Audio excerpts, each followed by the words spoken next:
Hey, this is kind of a fun one I'm bringing to you this week. It is a two-parter. It's the first two-parter that I've ever done on Create Collaborate, The Reluctant Book Marketer, or TRBM. I've never done a two-part episode before. I've had some repeat guests. Chris Talon would be one of them. Rich Hosek would be another. But this is the first intentionally two-part interview that I have done for the podcast. And it's because I really enjoyed the story and we didn't get anywhere in the proximity of finishing telling it. So we did go into part two.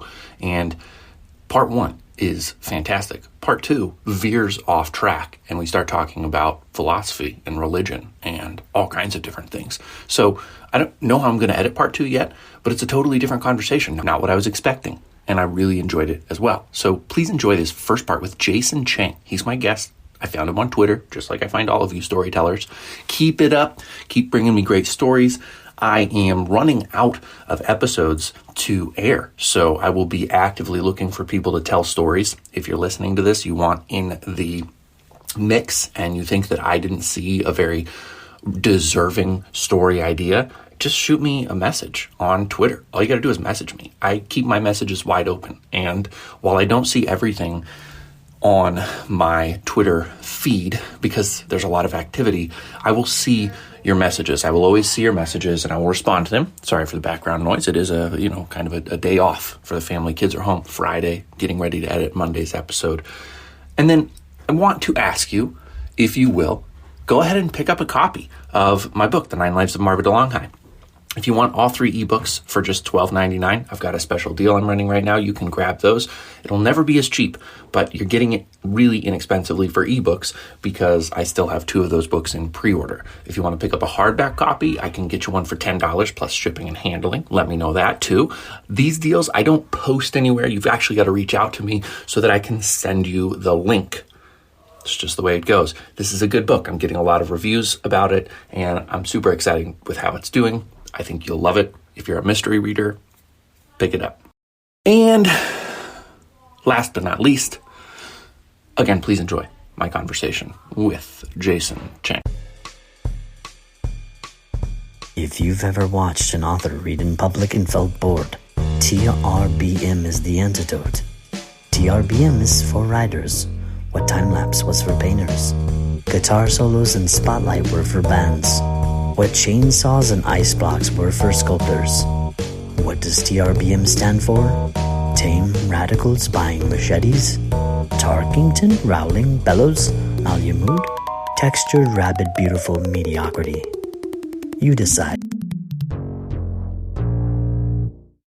All right, so I am a software developer specifically on the front end. And so I like to tell people I deal with boxes all day and make things look pretty. Just started a new job a couple of months ago. It's with a casino games company. So we make slot machines and stuff. So it's a very interesting field of work, both in topic and in the fact that we actually deal with the hardware and stuff. I was going to say, there's got to be some element then where they actually want you to design a visual appearance that has some level of, I don't want to say addictive because I think the casinos are great. I like to gamble a little bit here and there and play poker and things like that. But there is an element where they want you to stay and spend more money, right? And I mean, is that built into design? That's absolutely true. I'm not an expert on that because that would be more of the user interface, user experience design element. Those are like the artists and stuff who know a lot more about it. I'm more on the build the functionality for the admins on, okay, now we got to track all our inventory. Can you make tables that actually tell us what we want? I have last year signed a contract for the first 3 books of my series, Heroes Incorporated, with the Champagne Book Group. So we're going to be releasing that in, I believe, June. We just started the editorial process. So there's always a lack of clarity on how long that's actually going to take, but we're shooting to release the first book, The Intern, in June.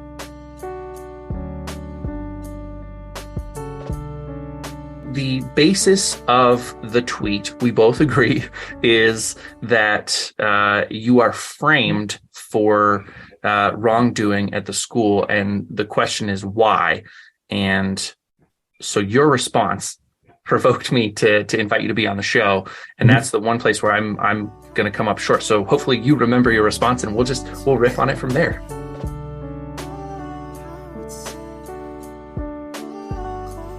And here's a brief editorial interruption. We had a heck of a time finding the tweet that we were going to use for this storytelling episode. And after doing a little bit of researching, I finally found it after the fact. Here's the tweet that we are discussing. I said, "Why do you move to Manhattan, Kansas after your college advisor tells you you have been expelled from university for cheating?"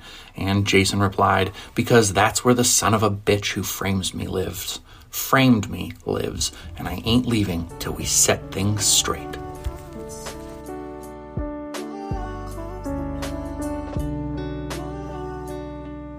Right. So I think it was confirmed that I was already expelled from university, and I'll speak in the first person. And then, so because my life was upended, I end up moving to a small town in the middle of nowhere. But the question is, why do I move out to that town, and what happens when I do? And so my response was, I moved there because I found out that the guy who framed me lives there. Now I'm about to get my dues and set things straight. And that's right. That's where we'll begin. I love a good revenge story. Before we dive into the story, are there any revenge stories that just pop right to the top of your mind where you're like, man, that story is everything a good revenge story should be? I can't say specifically because, so I like to read online comics, and then the ones that I've been just absolutely hooked on for like the last year or so are definitely the Korean isekai ones, the ones where someone is reborn with all of their memories or something. And most of the time it's because they got screwed over royally or they failed to save the world. And so they go back through, get reunited with old allies, find cheap ways to get superpowered super early on. And it's just like an epic power trip. And there is so much revenge in so many of those stories. I'd love that. You need to send me a link to something so I can go down that rabbit hole. I just published my first novel. It's a self-published novel, The 9 Lives of Marva DeLonghi. And really at the center of that book is the main character, Luke Evelyn Mia, or Leukemia, or Detective Luke, is basically every time she fails to accomplish the goal, she dies as a result of it and has to redo the whole thing. So it's kind of a little bit like Groundhog Day, the film, for people who have seen that, but in a totally different spin on it. And it sounds similar to that, where someone, goes back for revenge. They get to go back. So they have their memories, they know things, and they're able to use that memory to then get vengeance. That's very similar idea. Yeah, that's cool. Okay. Well, I need that from you. So send that to me after we're done with the podcast. I will hook you up.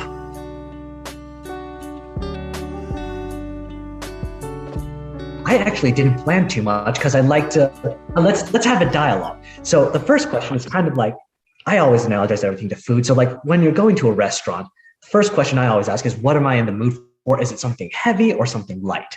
So for this kind of revenge story, are we going for something nitty gritty where it's, really about the emotional impact? Or are we going on the lighthearted comedy route where things get way out of hand in a ridiculous fashion? What are you in the mood for?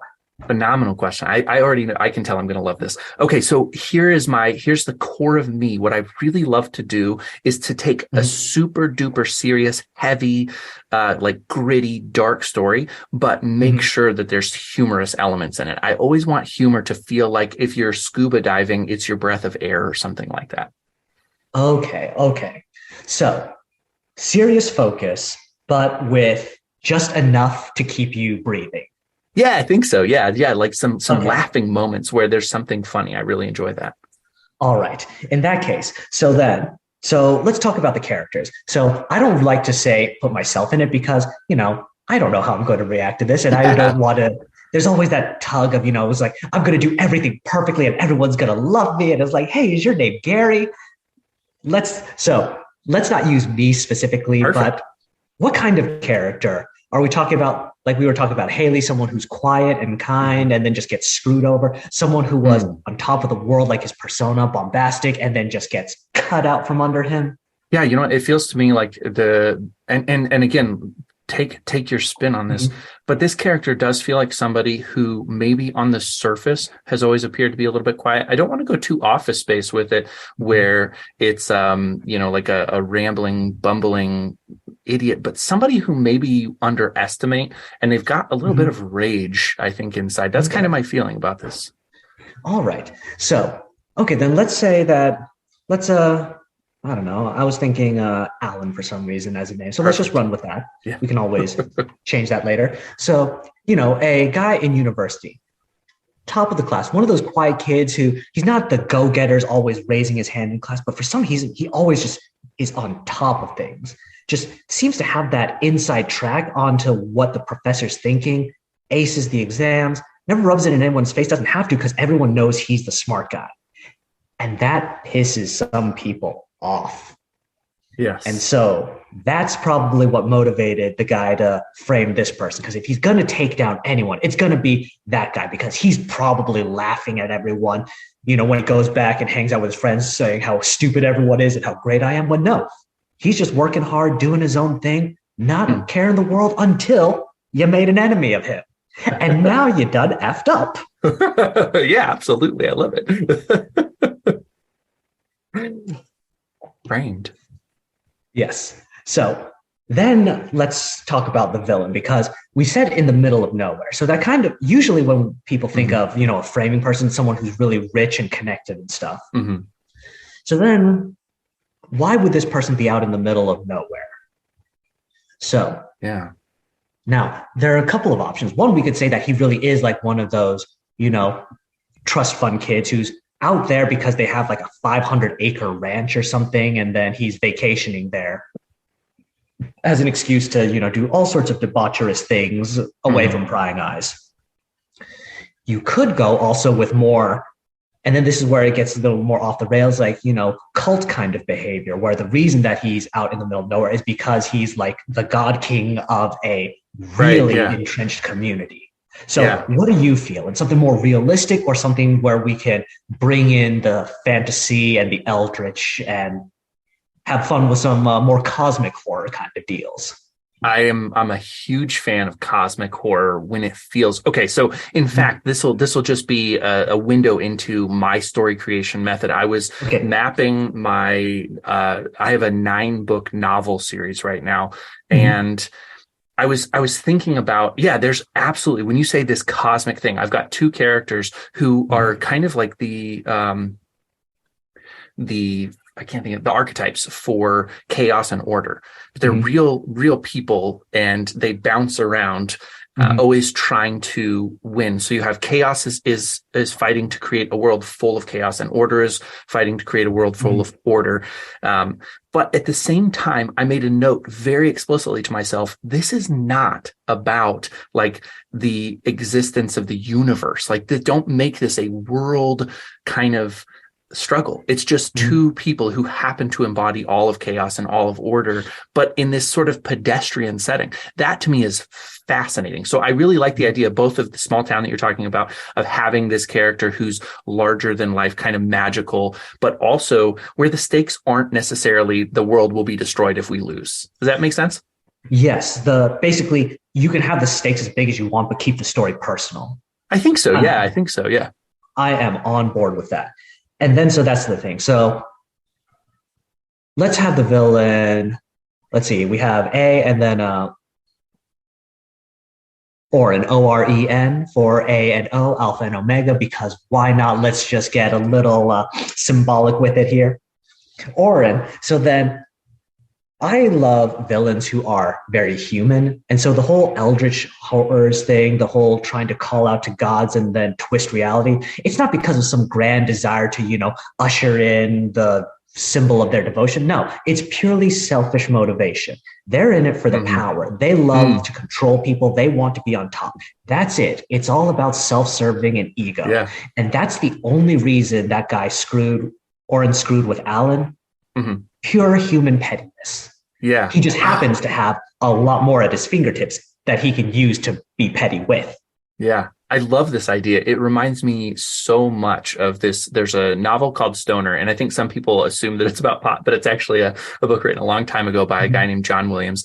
And it's about a professor who's just a straight up good man who gets involved in this kind of competitive situation with another professor at the school. And the other professor, for no other reason but that he's petty and jealous, makes John Stoner's, I think it's John Stoner's life just a living hell. He does everything he can because he's a petty person. There's no other reason. And I actually love that villain. I really do. Exactly. Because you can encounter someone like that. Yes. And it's kind of freaky that you know that you can encounter someone like yes, exactly. Right. So we have our hero and we have our villain. And so we open up, as it is with Alan getting expelled and Oren being the smuggest bastard about it, just rubbing in his face, never saying anything obvious that could get him incriminated, but it's the wink, wink, nudge, nudge. We all know who did it kind of deal. Yeah. And that's when something in Alan snaps, the little rage where he's never really been in touch with it because life has been quiet and calm so far. Mm-hmm. But that it's like, rubbing like a scratch on the surface reveals the metal underneath. Mm-hmm. It shows a little something. Yeah. And so that's when Alan starts turning his attentions to figuring out what Oren's deal is to try to get, first off, not just revenge, but just to clear his name because he just wants to get his life back. Right. That's how it starts. He wants his life back in the beginning. It's going to get bigger than that, I think, for sure. Exactly. Yeah. So then, let's say it's towards the end of the year, so it's summer break, which gives him a reason and time for Oren to go back to his hometown and for Alan to figure it out and follow him there. Mm-hmm. And so thus we get into a setting. And I love, perfectly idyllic settings where everything is just the way it should be. Yeah. Almost. Yeah, exactly. The Stepford Wives, if they had a better, like more meatier substance under the surface. Exactly. So he shows up at this town and I'm thinking, like classic small town vibes, a little slice of perfect Americana, good wholesome looks, and Main Street is nice and everything. But as soon as he even starts approaching questions about Oren's family, people get a little too interested in him and a little too intense on trying to figure out, oh, so what are you doing here? Oh, so how do you know him? Oh, so why are you asking about this anyway? Oh, where are you staying? Mm-hmm. Right. Yeah. Yeah. And being smart, he has no idea what's going on, but he knows that something is off. Mm-hmm. And then so he takes a little step away from it. And here we can go in a couple of directions. Do we have him do a little research and then start finding out a little bit more about the town?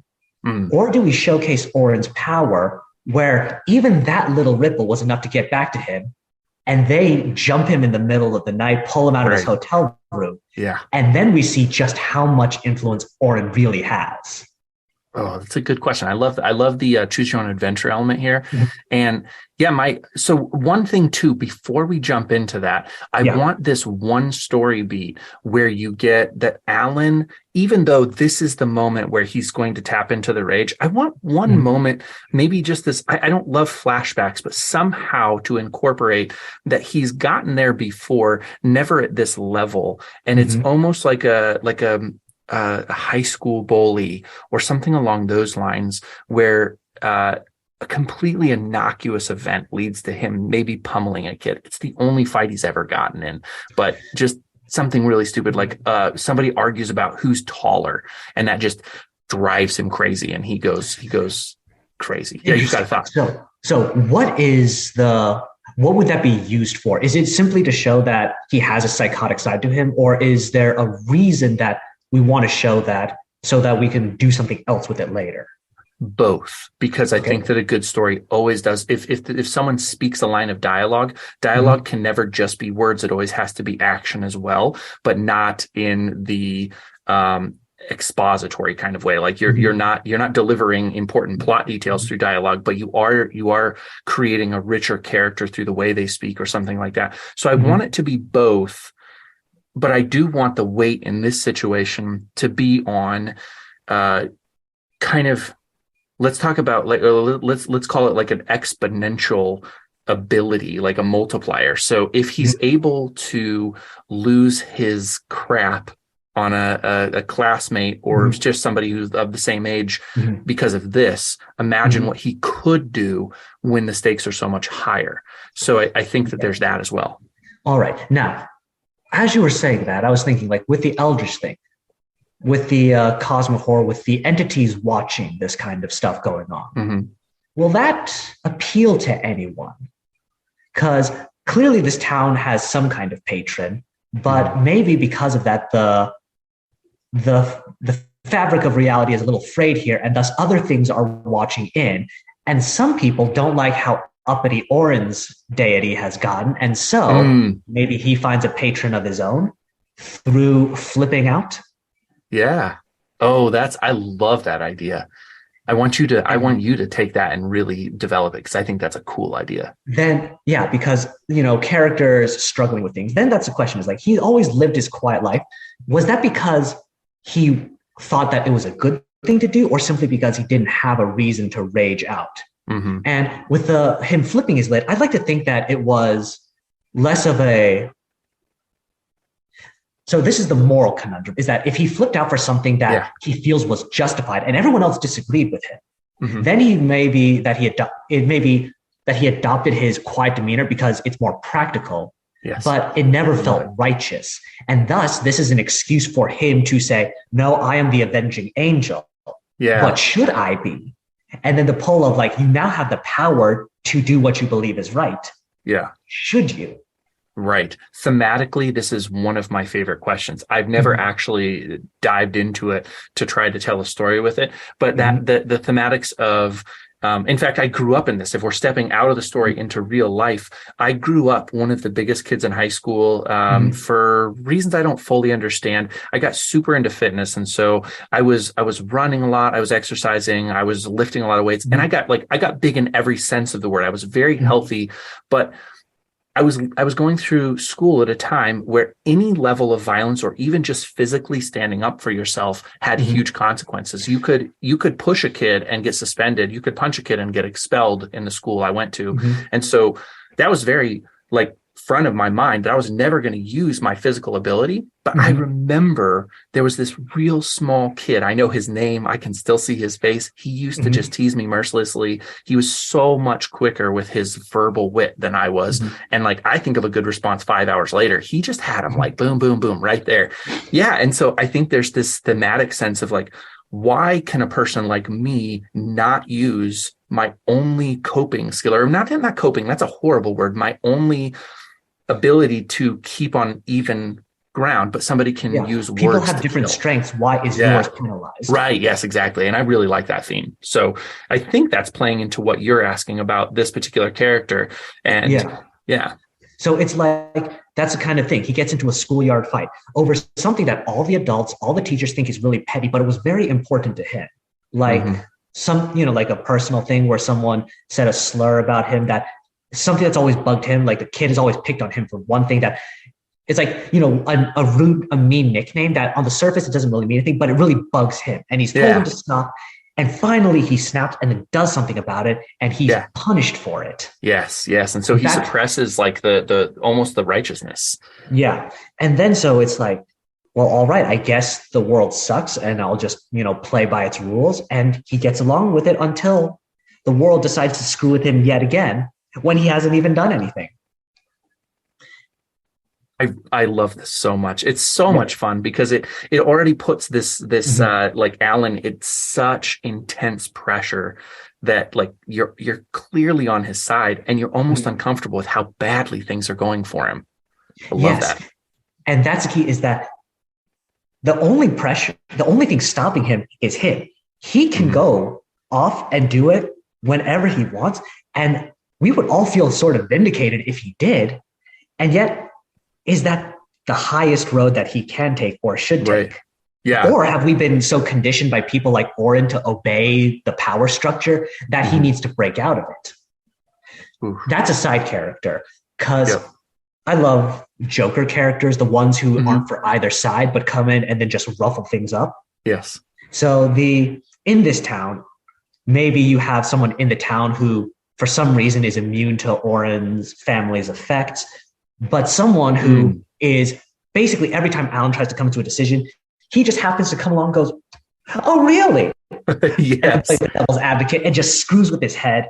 Maybe even setting up situations where it's Alan is trying to run away from people, and the guy, drops a barrier in front of him and goes oh, it's too bad. It's you're going to have to fight after all. Yeah. Yes. Oh, man. Oh, this is so exciting. This is such a fun setup. Yeah, you have a side character who's not for either side.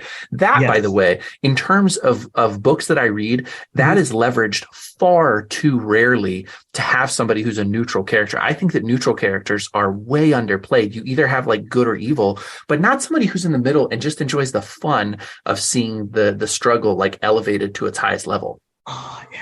It's such a shame because Yeah. what's the point of a story if it's not fun? And Yes. doing something purely because it's fun Yeah. while advancing your story is just, come on. Yeah, so we have our side character. We've got Alan, we've got Oren, and the side character. What's a good side character name for somebody like this?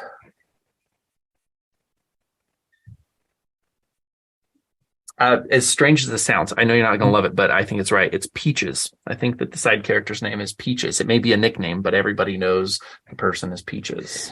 All right. So Let's bring the there's feminine spirit into it too. So this is a lady. Okay, well, that's the key is that we can have other side characters because a lot of stories, Yes.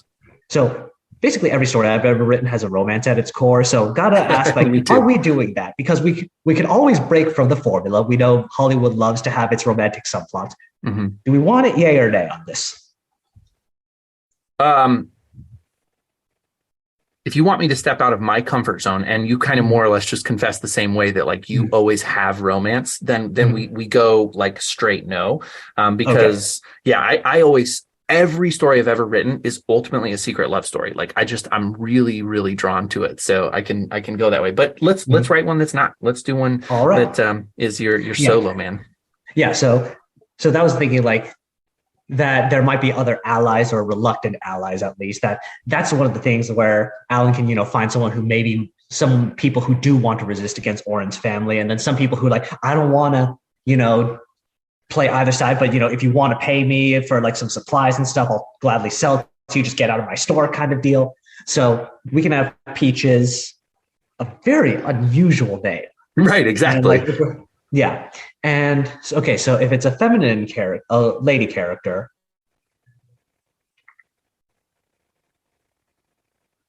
so I'm always a fan of like the rapscallion archetype, like the little sister kind of character who's like, the sassy little brat who's coming in and then mouthing off. I don't think that quite fits though, because it's like too on the nose with the whole Peaches nickname. I think so too. I think someone more his age. Mm-hmm. Yeah, even possibly like Grizzly. Maybe this lady is like a hard smoking, maybe heavy drinking, like bush light loving kind of a lady. I'm still really attached to your idea of that neutrality. So she has to be strongly neutral in all of her advances. I wonder how much she plays the ends against the middle, though. Is it because you talked about that idea, and I really like it? Does she have any reason to be connected to Oren in such a way that she can actually play him against Alan as well? Well, see, that brings in so many questions that we would have to answer. Like, first off, like, what kind of person is Peaches? Like, when I think of the Joker character, I literally think of like a jester, acrobatic, flipping around, pirouettes, and like stage dives, that kind of thing. Yes. So while you could have like, a chain smoking grandma do that, okay, that's a little too absurd. Okay. You can have her doing absurd things like, walking through doors to nowhere and that kind of stuff. Yeah. Like she goes into the store, like she's sitting on the store of a porch eating peaches, as her name would imply. And she walks into the store, but then he goes in and then he walks into a broom closet or something. So weird things like that. Or things more subtle where it's like that hint at her abilities, but never quite clarify, is she actually supernatural? Or does she just happen to know stuff? But then that's also a question of, is Peaches one of the deities, or let's just call them the outers? Yeah, yeah. Is she one of them? Does she have one for a patron? Are they in sync, or are they also antagonistic? Because is it a civil war going on and then that's spilling over into interfering with others? Or are they working on a united front against Oren? Or simply they're not actually working against Oren, they're just tweaking his nose because in the grand scheme of things, humans are insignificant. Okay, really strong feelings here. And I'm going to try to work my direction toward this by saying, have you read or seen American Gods? Are you familiar with that story? Neil Gaiman. I've heard of it. I don't think I've read it before. Okay, good. So, and that's good in a sense, because I'm not going to load your brain with any of those ideas. So we'll see where this goes without it. However, what I will say is that even though I am in a strong minority here, I think that book was no good. And I think the show was even worse. And what I hated about it is that it did take it too far away. Because remember, I am super sympathetic to the pedestrian, even when you are working in like godlike figures and massive universal scenarios. I want to stay really grounded in humanity, because that's what truly is interesting to me. Part of that is that I came up through the Masters of Fine Arts program, and the only thing they really took seriously was literary fiction. So it's like slice of life, cheating on your wife, being a parent that was terrible to their kids, that kind of stuff, like just not doing good at your job or longing for answers. So I do love to mix that literary closeness with this supernatural. And I say all of that because I don't want this story to go to where the deities or the others, the outers, are where the stakes are at. I don't want the stakes to be that far away. So they're the source of power, but they're not the decision makers. I think so. Or if they're the decision makers, then they need to operate a bit more like the Greek and Roman gods, where they're so flawed that they can make decisions that actually put them at risk. I feel like that's important. Well, so there's also the Warhammer 40K route of taking the gods where they're basically single dimensional. But are you familiar with the Warhammer? I'm not. Okay, so basically there's the chaos gods, and then there's 4 primary ones: the god of war, pestilence, pleasure, and change. And so each one is like a persona and manifestation of that single concept. So the god Khorne of war is martial prowess, fighting. He sits on a throne of skulls, and his motto is, Khorne does not care from whence the blood flows, so long as it flows. Oh, wow. So that's the thing, is that he's just all about one thing, and then he gives his power and favor to those who embody what he values. So you can take that route where it's, you could definitely say they're flawed because, not nice people, but less so much in the human aspect. Yeah, it's their single-mindedness. Now I'm going to go with that simply because it's simpler, because we already have a lot of characters. Exactly. I would say that. So I would say that Peaches, let's keep it personal, is that someone who was born and raised in the town before the Orans came. And then she's seen what it's done to the place. Yeah. And maybe like with the whole Jester thing, where she doesn't care what people do, but it's gotten so boring because everyone now behaves the same way. They think the same way. She used to be able to get into arguments with people, and there was town drama, and there was gossip, and it was so much fun to be there. And now she knows exactly what tomorrow's going to be like because it was what was yesterday. And so she just wants somebody to stir the pot. If it turns out that Alan, raises the town, well, that's never happened before. So be it. Yeah, I do really like that. She just wants to see something happen. She's tired of the power dynamic being so predictable. Exactly. Okay. And so while it may seem like she's sometimes on Alan's side, she definitely doesn't want him to be just replace Orin. And so she's going to also interfere, which may or may not be for his benefit, because the power trip is once again what we're not sure Alan should be going down. So times where he might ascend a little too quickly, she might interfere. But that might be a good thing or a bad thing, depending on which way you're rooting for him to go. And you have to keep it so perfectly ambiguous to the reader / listener in this case, which is actually the right way. Because I think that we are dealing with, violence is not necessarily the answer. Could be. I think that both need to be left on the table so close to the surface that you find yourself kind of waffling. Like, should he go postal, or should he figure out like the quote unquote diplomatic way to solve the problem? The problem has to be solved, and you're cheering for him, but you don't know in what capacity you want him to win. And I think the best way in this scenario is pain and pleasure on both sides. Whereas he waffles, in some situations, he chooses violence, in others peace. And each time, sometimes it works out, sometimes it doesn't. Even as the stakes increase, it's never clear because you always get mixed results. Sometimes the person he's violent towards, it turns out that they were like, one of the people who were just trying to survive, and then he just brutalized an innocent person. Other times he goes after someone and they were one of the monsters who's been serving the Orans wholeheartedly, and they needed to go. Yeah. So then but then other times, like, you let someone go and they actually come back to screw him over because he didn't finish the job. Yeah. While at other times it makes him an ally. So by giving the actual feedback, so what that Alan doesn't know, that way I feel like the reader won't know either, because all the evidence contradicts itself. Yeah. What I love so much about the way that this story has developed and grown is that we're not necessarily pulling the largest source of reader tension and what's propelling people forward from the actual conflict, but from the internal conflict, what's happening inside of the characters. I think both of them, I really, really enjoy that. The one piece I wonder about, and we can just layer it over, is where are opportunities for humor? I think that you mentioned earlier that with a name as absurd as Peaches, that you can't play her for laughs too much. She definitely has to be that Joker jester kind of character. So she has to have the humorous elements. But where are the opportunities right now for humor in both Alan and Oren that we can kind of give people?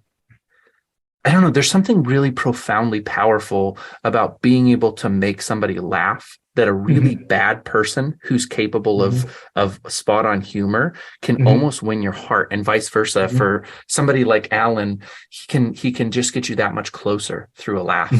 So that's what I want to see where this can layer in. And that's the key, is that I can't name any specifics because humor is so context specific. Yeah. It would definitely be as he's going through and then interacting with townsfolk and things are going on. Let's say, example, he's on the midst of a power trip, and then one of let's say Oren's lieutenant, his right-hand man, they're fighting, they're going at it, not like with cosmic blasts or something, but something personal, like someone's trying to knife the other person in the gut. And then Alan finally overpowers the other guy and is about to, slit his throat, grim, brutal, very personal violence. And he goes give me one reason I shouldn't do this. And then he just says some kind of quip you get kind of bored without me. Right. And then obviously that's not the best line. That would be something I would really want to build up to. Yeah. Especially if they had repeated instances. But maybe that line is just what at that moment is just hilarious and just cracks him up so much that he really can't do it. And that actually leads to a moment where he chooses peace, not for any logical reason, but simply because he laughed at that moment. Yeah. You can also have lesser stake ones, with interesting characters. A sarcastic Alan who, when faced with trouble, gives quippy one-liners. I am a huge fan of one-liners. I'm a huge fan of one-liners too. They have to be played. They have to be played well. The difference between a bad one-liner and a good one-liner is the Grand Canyon, man. I mean, if they're bad, they stink terribly. True. One thing that I have done, and I can never steal from myself again to do things again, but I think of the absurd as a great way to get humor in. So a couple of things that I needed to tell my readers without exposition was that the story they were going to read in the detective arc was supernatural. I needed them to know pretty quickly you're dealing with supernatural, because it reads a little bit like a hard-boiled The Big Sleep kind of Humphrey Bogart, Lauren Bacall, just real straight detective story for 7 chapters. So close to I think 70 pages before you realize that you're dealing with supernatural, but I needed to tip people off to that. So I used humor as a way to do that. And one of the main characters eats. Every single scene that he's in where he's mentioned, he has food. You're like, where did he get this from? It starts out kind of simple stuff. He's got a sandwich in the first scene and he's eating a big sandwich. You're like, fine, he could have made that off screen, so to say, or off page. But then the next time you see him, he's eating a bag of pretzels, and then he pulls out a fried chicken wing, and the things get more and more ridiculous. You're like, where in the world does all this food come from? They're in the car and he's eating 20 things. I can't figure it out. And I think it's just this subtle way of playing for a laugh and at the same time telling your reader, hey, hey, there's more going on here than just a straightforward story we're trying to build in these magical layers. So I want to borrow from that in whatever we do for Alan or for Oren. And then that causes me to lean into M. Night Shyamalan, because for me, and I don't know about you, but for me, he's one of the best at magic. He's really, really good at his magic. And so I'm thinking he's got that character in Lady in the Water who's beastly strong on one side of his body and just kind of average on the other side, which is physiologically impossible. But those kind of things cue you in to the magic. I don't even know. I'm not necessarily proposing a solution. I'm just saying I think that's where our solution lays.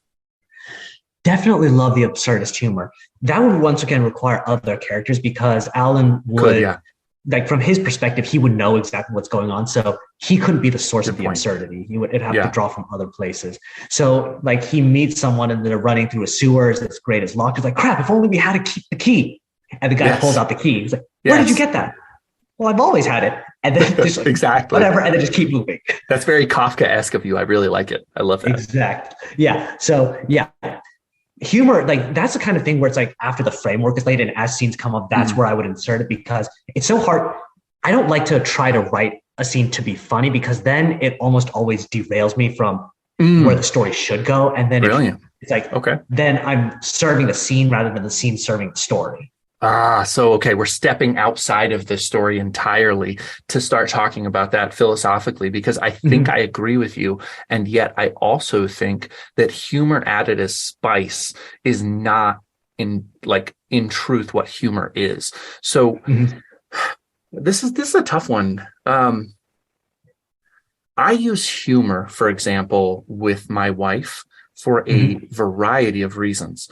But if I'm being honest and I'm thinking about my day-to-day, I think more often than not, I use humor as a way to test the temperature of an unfamiliar setting. So if I think I've upset her, I'll try to throw out a joke.